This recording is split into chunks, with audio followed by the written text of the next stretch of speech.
최근에 더 글로리라는 한국 드라마가 성황리에 마무리가 되었습니다. 전 세계 190개국이 연결이 되어 드라마나 영화를 보는 이 넷플릭스라는 사이트에서 비영어권에서 만들어진 드라마로는 특정 기간 전 세계 1위를 차지할 정도로 굉장히 흥미로운 그런 드라마가 최근에 끝이 났습니다. 이 드라마의 내용을 간단하게 정리하면 학창 시절에 학교 폭력을 당한 한 여학생이 이 복수를 18년 동안 준비를 합니다. 그리고는 반성 없이 살아가는 그때 가해자였던 학생들을 성인이 되어서 그때부터 18년 뒤에 한 명씩 복수하는 내용이 바로 더 글로리라는 드라마의 전체 내용입니다. 그런데 여러분, 오늘 이 용서라는 말씀을 좀 준비하면서 사실은 이 용서라는 주제가 그렇게 우리에게는 우리의 흥미를 끌지 못하는 주제임을 알게 됩니다.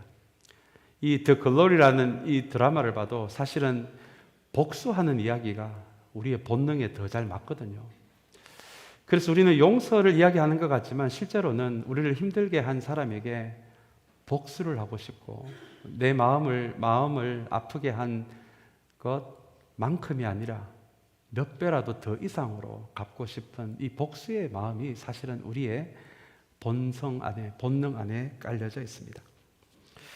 그래서 용서에 관련된 드라마는 마치 물 없이 먹는 고구마처럼 텁텁하고 답답한데 누군가를 신나게 복수하는 이 복수 이야기는 탄산 음료를 마시는 것처럼 시원함을 느끼는 것이 어쩌면 우리의 삶의 자리가 아닌가 생각해 봅니다. 이렇게 드라마나 영화는 점점 용서의 이야기보다 복수의 이야기가 점점 많아지고 있다는 것은 21세기를 살아가는 우리 현대인들의 마음이 그만큼 더 팍팍해져 가고 있고 그만큼 더 복수할 일이 많은 세상에서 살아가고 있다는 것을 보여주기도 합니다. 오늘 이런 우리의 삶의 자리에서 주님은 그렇게 인기 없는 용서에 대한 이야기 한 자락을 우리에게 펼쳐 주십니다. 오늘 이야기는 마태복음 18장에 나오는 이야기인데요. 이 18장 전체가 교회 공동체가 어떤 공동체가 되어야 한다라는 내용이 담겨져 있는 장입니다. 제일 먼저 어린아이와 같지 아니하면 이라는 말씀 여러분 다 기억하실 것입니다. 이 교회는 큰 것을 꿈꾸고 화려한 것을 꿈꾸는 곳이 아니라 어린아이처럼 작은 것에 최선을 다하는 교회, 그리고 작은 것을 큰 사랑으로 하는 교회가 되어야 한다라는 의미가 그 안에 담겨져 있습니다. 그리고 이 이야기 이어서는 우리에게 또 잘 알려진 잃은 양 이야기가 나옵니다. 한 마리의 잃은 양을 찾기 위해 99마리의 양을 그 자리에 두고 그 양을 찾아 나서는 목자에 대한 이야기입니다. 그래서 교회는 누가 왔는지 누가 갔는지 모르는 쇼핑몰 같은 곳이 되어서는 안 되고 정말 작은 자 한 사람, 어려운 일을 당한 사람 한 사람을 위해서 온 공동체가 마음을 쏟을 수 있는 그런 곳이 되어야 한다라는 것이 이 18장에 나와 있는 두 번째 잃은 양에 관련된 이야기입니다. 세 번째는 이 교회 공동체 생활을 하다가 큰 죄를 저지른 사람에 대한 이야기도 나옵니다. 그런 사람이 나오면은 바로 그 순간에 그 사람을 형제 관계에서 끊어버리는 것이 아니라 먼저 한 명이 찾아가고 두 명이 찾아가고 그리고 마침내는 교회 전체가 권면하는 이 모든 과정을 먼저 거쳐야 된다라고 주님은 그렇게 말씀하십니다.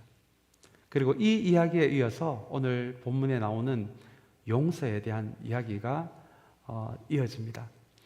그래서 이 용서에 관련된 이야기는 이 용서가 필요한 많은 부분이 있지만 1차적으로 교회 공동체 안에서 서로를 용서해주는 그 용서의 공동체가 되어야 한다는 그 의미가 오늘 본문에 담겨져 있습니다. 제가 개인적으로 좋아하는 헨리 나우엔이라는 영성가는 이 용서를 공동체에서 사람의 마음과 마음을 붙이는 접착제라고 그렇게 표현을 합니다. 교회가 한 주님을 고백하는 믿음의 공동체지만 서로 다른 인생의 경험과 서로 다른 삶의 자리를 가진 사람들이 모여 있다 보니 가끔 생각의 차이가 드러나기도 합니다. 일을 처리하는 방식도 다르고 속도도 다릅니다. 그러다 보니 교회는 가끔 갈등이 생기기도 하고 문제가 생기기도 합니다. 그런 문제가 생기고 갈등이 생길 때마다 사람의 마음과 마음은 조금씩 떨어지게 되어 있습니다. 도대체 이것을 뭐로 붙일 수 있을까요? 뭐 밥 한 번 같이 먹는다고 이것이 다시 철썩 붙을 수가 있을까요? 성경은 사람의 마음을, 한 교회 공동체에서 사람과 사람의 마음을 다시 붙일 수 있는 우리 영혼의 접착제를 바로 용서라고 그렇게 이야기를 합니다. 그런데 여러분, 이렇게 듣기 좋은 말이지만 사실은 용서가 쉽지 않습니다. 굉장히 어렵습니다. 그래서 이 짧은 예배 시간에 이 설교 한편으로 우리가 가지고 있는 모든 원수의 문제, 용서의 문제가 다 해결이 된다라고 저는 생각하지 않습니다. 심지어 제가 아는 어떤 분은 PhD 과정에서, 상담 과정에서 용서에 대한 논문을 쓰셨는데 그 논문 쓰는데 7년이 걸리시더라고요. 그 정도로 용서는 복잡합니다. 쉽지 않습니다. 사람들마다 처한 환경이 다 다르고 그것이 일어나는 배경이 다르고 사회가 다르고 문화가 달라서 용서에 대해서 뭐 설교 한편으로 다 해결된다 그렇게 생각하지는 않습니다. 그만큼 용서는 복잡하고 이 용서는 한 번에 벌어질 일이 아니라 어쩌면 평생에 걸쳐서 조금씩 일어날 수 있는 과정이기 때문에 그렇습니다. 그러나 여러분, 그럼에도 불구하고 주님은 이 마태복음 18장에서 특별히 예수님의 십자가를 묵상하는 이 사순절 기간을 통해서 우리에게 그렇게 인기가 없는, 그렇지만 우리 영혼의 접착자가 되는 주님의 공동체가 다시 하나 되게 만드는데 반드시 필요한 이 영혼의 접착제, 이 용서에 대한 이야기를 우리에게 오늘 들려주십니다. 오늘 이 한 번의 설교로 용서에 대한 모든 것을 우리가 배울 수는 없지만 간절히 바라기는 오늘 주님이 이야기하시는 이 용서의 이야기가 한 줄기 빛이 되어서 그 빛이 우리 참사랑 교회에 그렇게 환한 빛으로, 한 줄기 빛으로 진리의 빛이 비춰져서 다시 한번 우리 참사랑 교회가 용서와 화해의 공동체, 그래서 하나 되는 공동체로 서게 되는 그 은혜가 있는 오늘 이 예배 시간이 되시기를 간절히 소망합니다. 오늘 본문 21절, 22절 말씀, 우리 첫 말씀을 우리 한번 같이 읽어보겠습니다. 우리 한번 같이 읽겠습니다. 그때 베드로가 예수께 다가와서 말하였다. 주님, 내 형제가 나에게 자꾸 죄를 지으면 내가 몇 번이나 용서하여 주어야 합니까? 7번까지 하여야 합니까? 예수께서 대답하셨다. 7번만이 아니라 70번을 7번이라도 하여야 한다라는 말씀입니다. 오늘 말씀은 이 베드로의 질문에서 시작이 됩니다. 그런데 여러분, 이 질문이 정말 몰라서 하는 질문이 아니라 오늘 이 21절의 이 말씀 안에는 주님, 저도 보통은 넘는 그런 사람입니다를 은근히 드러내는 질문이기도 합니다. 그때 당시에 일반적으로 스승의 대우를 받았던 랍비라는 위치의 사람들이 이스라엘에는 많이 있었습니다. 이 랍비들에게도 이 용서라는 것이 우리의 실제적인 문제이다 보니까 도대체 나에게 잘못을 하는 그 동일한 사람을 몇 번까지 용서할 수 있느냐라는 것은 그 랍비들에게도 큰 주제가 되기도 했습니다. 그래서 이 시대 문헌에 의하면 랍비들은 이렇게 가르쳤어요. 나에게 잘못을 한 사람에게 적어도 3번은 용서해 줘야 한다. 3번. 그래서 랍비가 만들어 놓은 용서의 맥시멈 횟수는 3번입니다. 3번까지는 용서해 주고 3번 넘어서도 똑같은 잘못을 저지르면 그냥 복수해도 된다. 이제 그렇게 가르쳤던 것이 그 시대의 랍비의 방식이었습니다. 그런데 여러분, 이 랍비가 몇 번이라고 가르치는 것을 잘 알고 있는 베드로였기에 이 베드로의 대답이 그래서 조금은 더 특별하게 보입니다. 베드로는 몇 번까지라고 이야기를 했습니까? 랍비가 가르친 것보다 2배가 더 많은 7번을 이야기해요.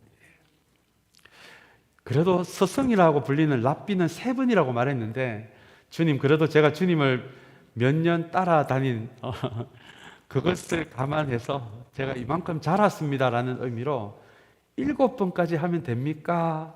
라고 그렇게 주님께 물은 것입니다.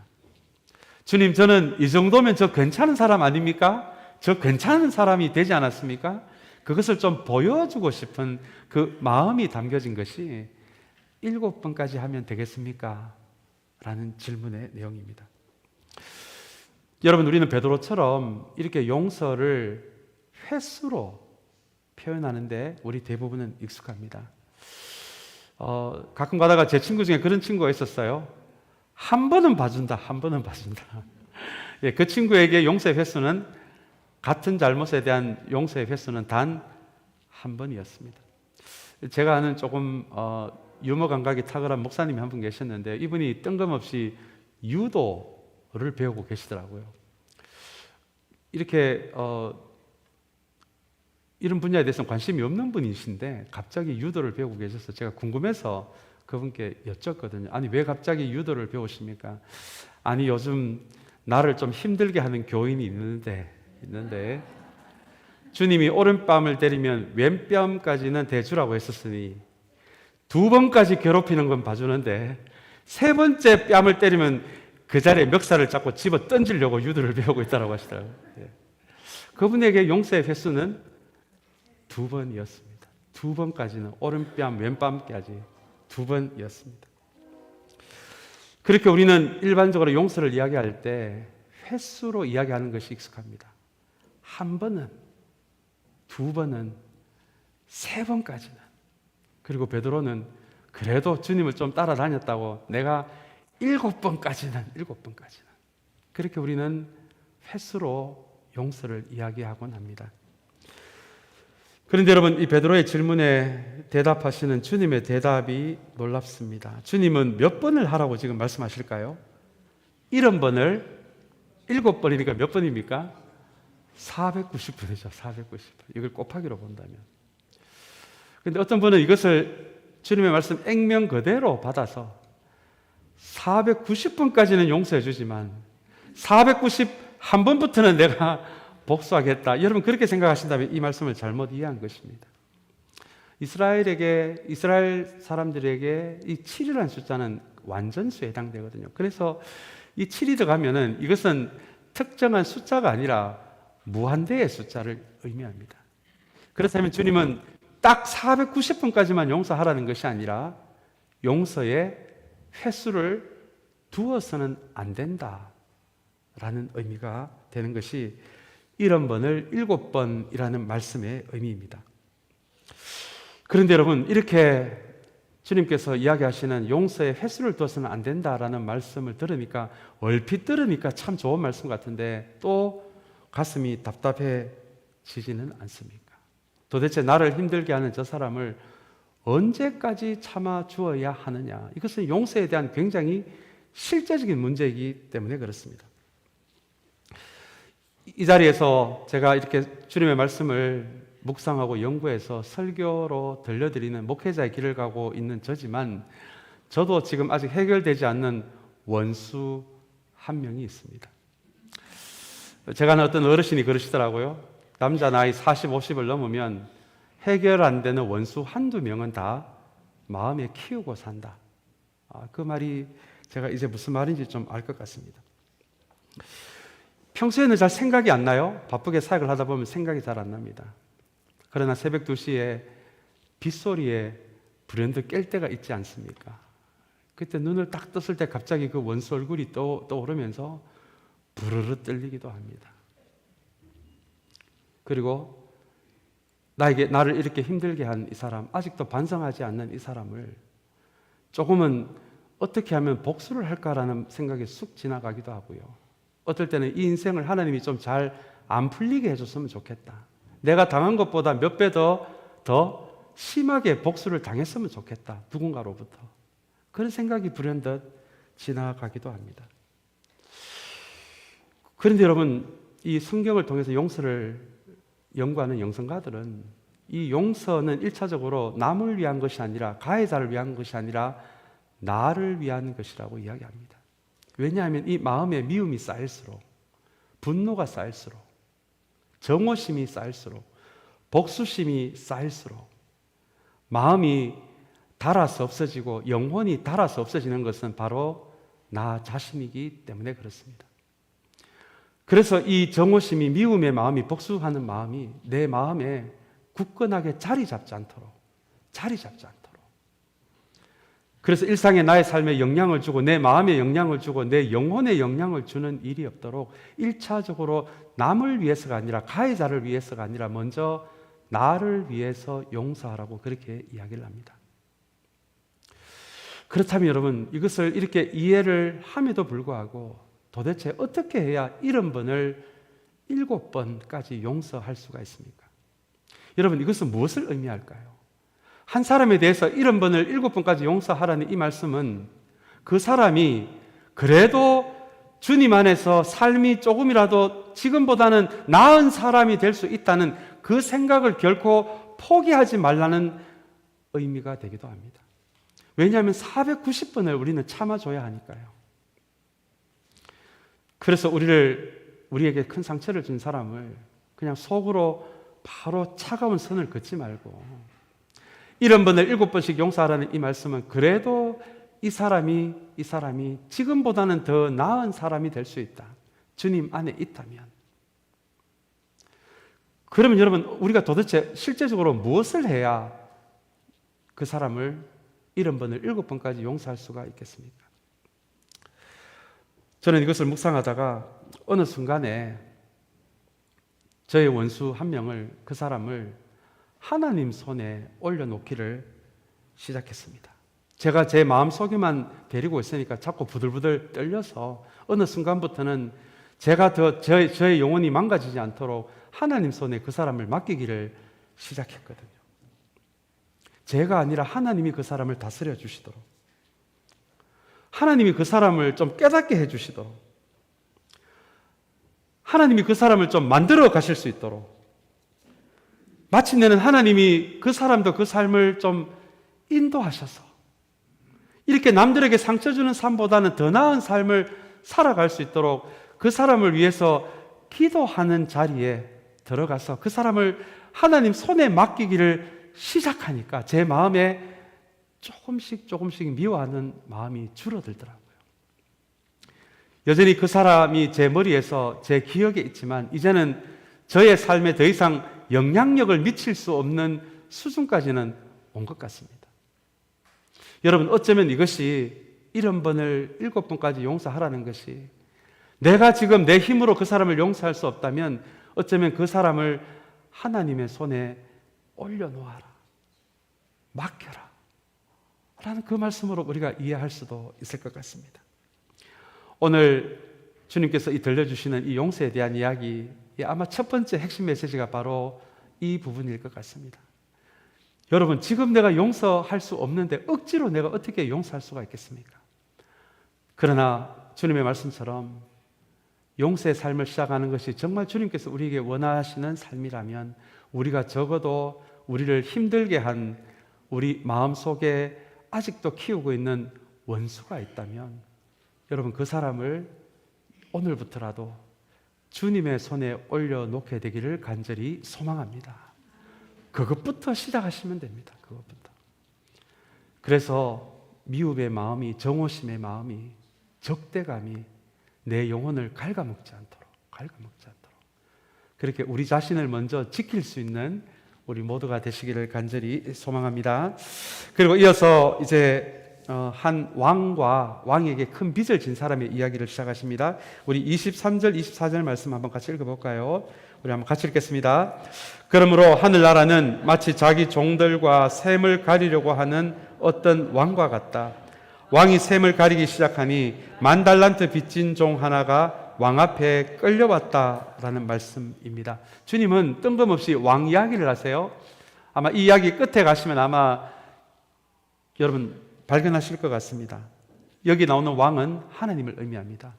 그리고 왕이 감사를 하다가 적발된 이 10,000달란트라는 큰 돈을 빚진 이 종은 우리를 의미합니다. 그런데 여러분, 놀랍게도 주님은 이 짧은 이야기 속에서 지금 진짜 용서에 대해서 몇 가지를 가르쳐 주시는데요. 오늘 이 용서에 대한 두 번째 이야기가 이 이 주님이 들려주시는 이 이야기 안에 숨겨져 있습니다. 놀랍게도 주님은 지금 우리가 잘 안 되는 용서를 어떻게 하면 그 사람을 잘 용서할 수 있는지 용서의 테크닉을, 스킬을 가르쳐 주시지 않으세요. 뭐 그런 것을 용서 테크닉에 관련돼서는 서점에 가면 여러분 그런 책은 넘쳐납니다. 그런데 오늘 진짜 용서의 길을 시작하는 사람이 되기 위해서 주님이 지금 들려주신 이야기의 처음 부분을 보시면 왕의 이야기를 들려주십니다. 우리를 향한 하나님의 사랑의 이야기를 우리에게 먼저 들려주십니다. 이것은 여러분 무엇을 의미할까요? 실제로 우리가 우리 속에 키우고 있는 원수를 용서하는 능력이 여러분 우리 안에는 없습니다. 실제로는 없어요. 그래서 주기도문에도 보시면 주님이 용서에 대해서 기도하라고 가르쳐 주십니다. 우리 힘으로 잘 되면 왜 기도하라고 말씀하셨겠습니까? 우리 힘으로 안 되니까요. 아무리 생각해도 우리 힘으로 안 되니까, 용을 써도 안 되니까, 용을 쓰면 쓸수록 더 복수하고자 하는 마음이 꿈틀거리니까요. 그래서 주님은 주기도문을 통해서도 용서에 대해서는 기도하라고 가르쳐 주신 것입니다. 이것이 여러분 주님께서 먼저 하나님을 의미하는 왕의 이야기를 우리에게 먼저 시작하시는 이유입니다. 우리가 누군가를 용서하는 삶을 살기를 원한다면 우리가 먼저 하나님으로부터 용서받은 사람들이라는 것, 여기에서 출발하지 않으면 우리 안에는 결코 누군가를 용서할 수 있는 힘이 없다라고 하는 것이 여러분 주님의 선언입니다. 우리 십자가의 핵심 메시지가 무엇입니까? 우리의 실제 모습이 어떻든, 우리가 어떤 상처를 받은 사람이든, 우리가 아무리 이 세상의 기준으로 형편없는 기준을 가진 사람들이다라고 할지라도 주님께서 이 죄의 문제 우리가 해결하지 못하니 주님이 십자가를 통해 우리의 있는 모습 그대로를 주님이 받아주셨다, 용납해 주셨다. 여러분, 이게 십자가의 가장 핵심적인 메시지입니다. 이 부분이 바로 용서와 연관이 되어 있습니다. 우리가 해결할 수 없는 이 자기중심성이라는 죄의 본질을, 이것은 우리 힘으로 도무지 해결할 수 없는 것인데 이것이 하나님에 의해서 그분의 아들 예수 그리스도를 십자가에 매달아 놓고 그리고 나서 우리의 죄의 대가를 치르시면서 우리를 용납해 주셨다, 우리를 받아 주셨다. 우리가 이렇게 우리 힘으로 해결 안 되는 죄의 문제를 주님께서 주의 은혜로 십자가로 받아주시고 용납해 주셨다. 우리는 그런 용서를 먼저 받은 사람이다. 여기에서 출발하지 않으면 우리는 결코 다른 사람을 용서할 수 있는 힘이 우리에게 없다는 것입니다. 그렇다면 여러분, 오늘 이 본문 이야기로 조금 더 들어가기를 원하는데요. 오늘 우리가 조금 전에 읽은 21절, 22절의 말씀에 의하면 이 종이 왕에게 얼마의 빚을 졌다라고 이야기를 하고 있습니까? 우리 본문을 다시 한번 보여주시면 감사하겠는데요. 우리 몇 절의 말씀이죠? 24절의 말씀입니다. 24절의 말씀에 보면 이 종이 왕에게 얼마를 빚졌다고 이야기를 합니까? 10,000달란트입니다. 여러분, 그 시대 1달란트는 한 정상적인 사람의 1년 연봉이었습니다. 미국을 기준으로 하면 뭐 많이 받는 분도 계시고 적게 받는 분도 계시지만 우리가 이해하기 쉽게 한 5만 달러 정도가 1달란트다, 이렇게 우리가 이해를 할 수도 있을 것 같습니다. 그렇다면 여러분, 10,000달란트면 얼마입니까? 얼마예요? 제가 어제 설교 준비하면서 동그라미를 한번 계속 쳐봤거든요. 10,000달란트는 무려 5억 원이 아니라 5억 달러입니다.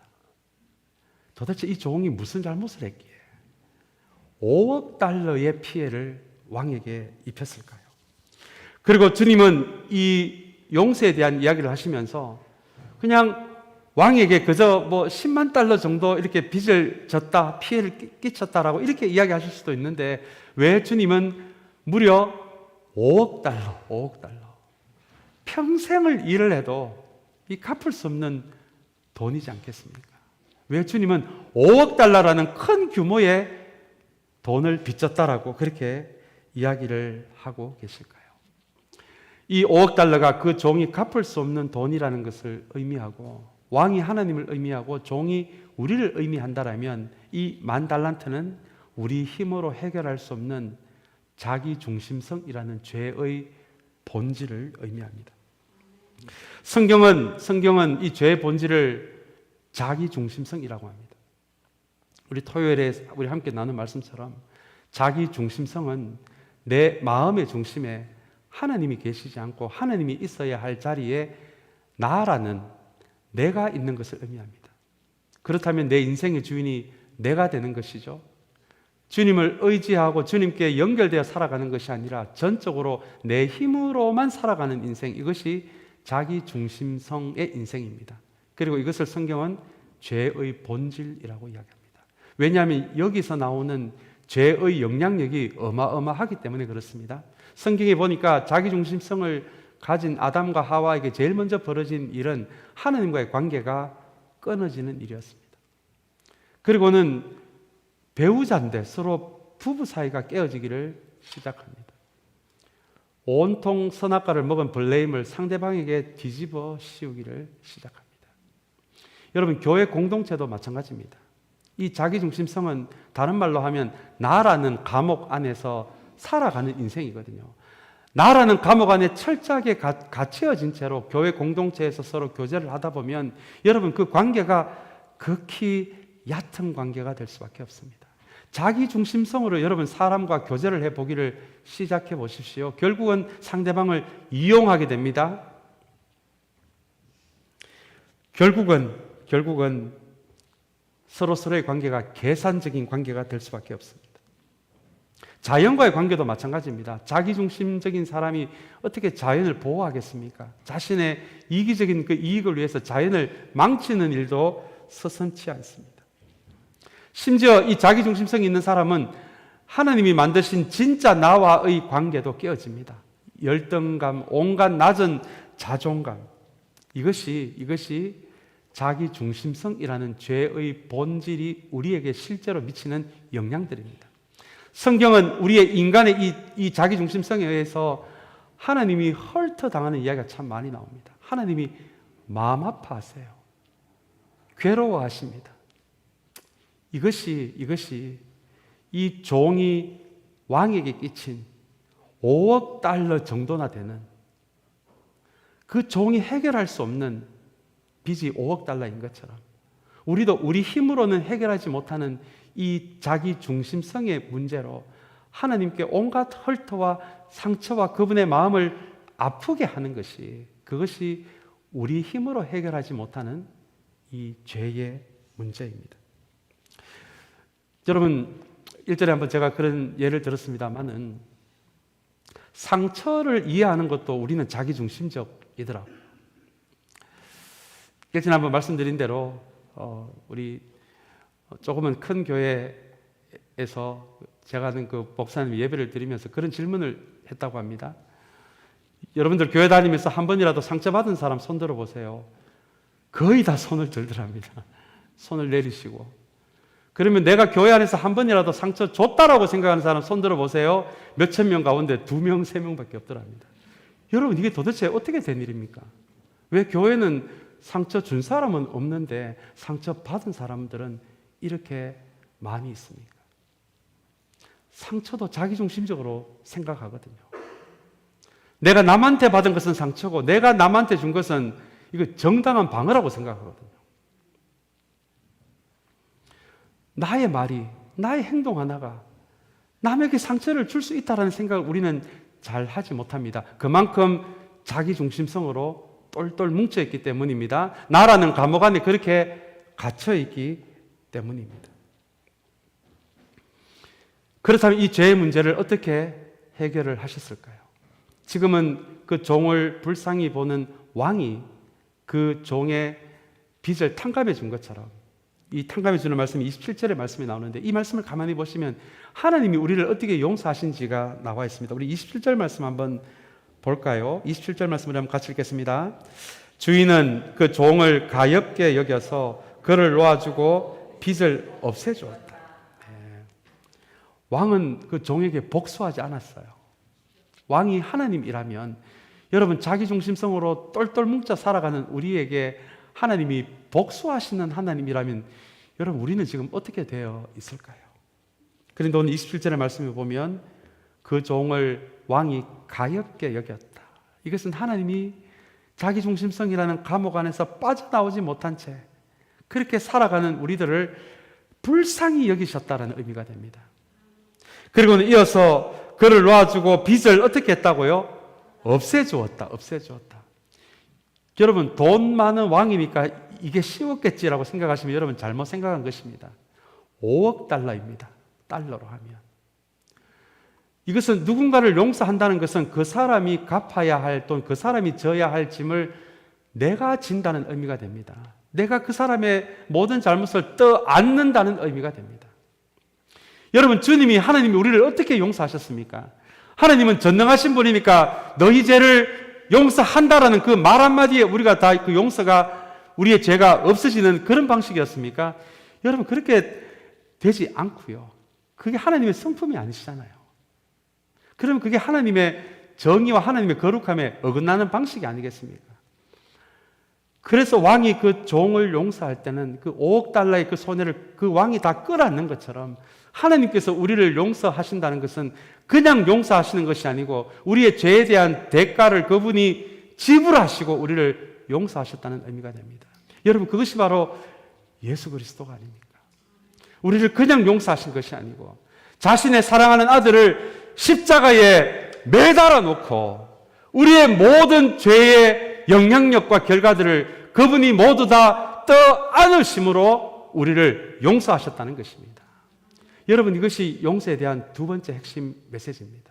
우리가 여기에서 시작하지 않으면, 주님이 우리의 이 죄라는 자기중심성을 해결하기 위해서 우리의 이 죄의 모든 결과들을 떠안으시고 우리를 전혀 다른 사람으로 태어나시게 하기 위해서 하나님이 치르셔야 하는 대가가 있었고 그 대가로 인해 우리는 용서받았다는 것입니다. 그러니 너희도 용서하여라가 주님께서 우리에게 가르쳐 주시는 두 번째 용서의 방식입니다. 사랑하는 여러분, 다시 한번 내 안에 용서할 수 있는 힘이 있다라고 여러분 자신만만하게 생각하지 마십시오. 나는 그래도 남들보다는 더 괜찮은 사람이다라고 여러분 생각하지 마십시오. 그 착각입니다. 진짜 용서는 내가 내 힘으로 해결할 수 없는 나라는 감옥 안에 갇힌 이 자기중심성이라는 문제를 하나님이 그분의 아들 예수 그리스도를 십자가에 못 박아놓고 그 모든 것을 그분이 떠안으심으로 나를 용납하셨다.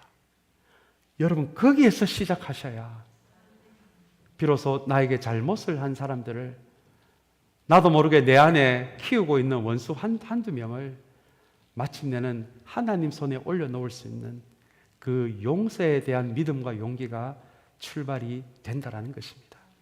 여러분, 용서할 수 없는 나 자신을 묵상하지 마시고요. 나를 먼저 용서하신 그 하나님에게서 출발할 수 있는 우리 모두가 되시기를 간절히 소망합니다. 이제 우리 28절 30절 말씀입니다. 우리 이어서 우리 한번 같이 읽겠습니다. 그러나 그 종은 나가서 자기에게 100다네리온 빚진 동료 하나를 만나자 붙들어서 멱살을 잡고 말하기를 내게 빚진 것을 갚아라 하였다.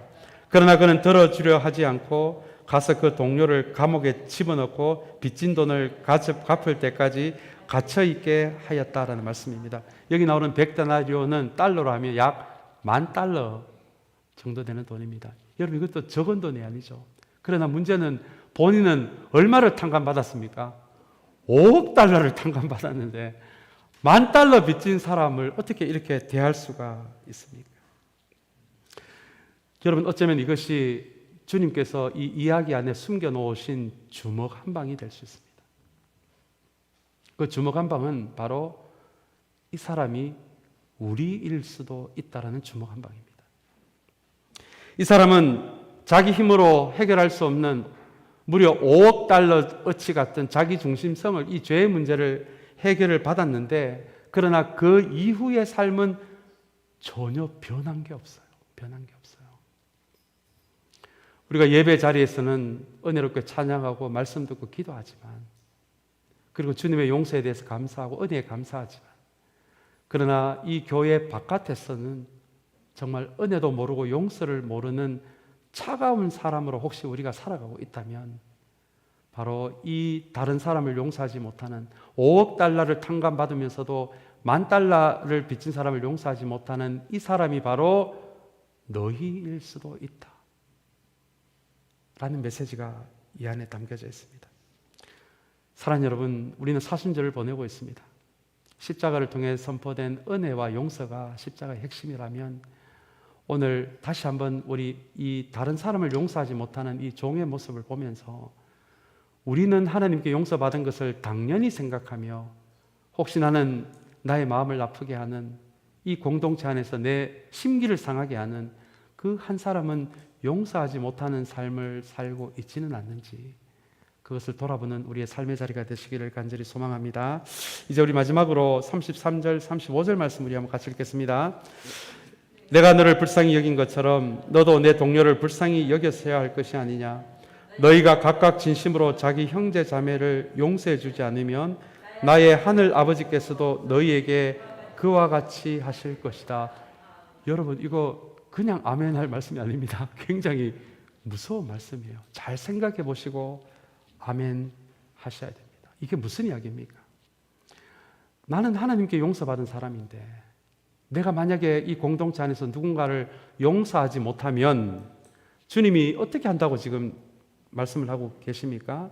하나님이 그 사람을 더 이상 용서하지 않는다라는 내용입니다. 여러분, 이거 무서운 이야기 아닙니까?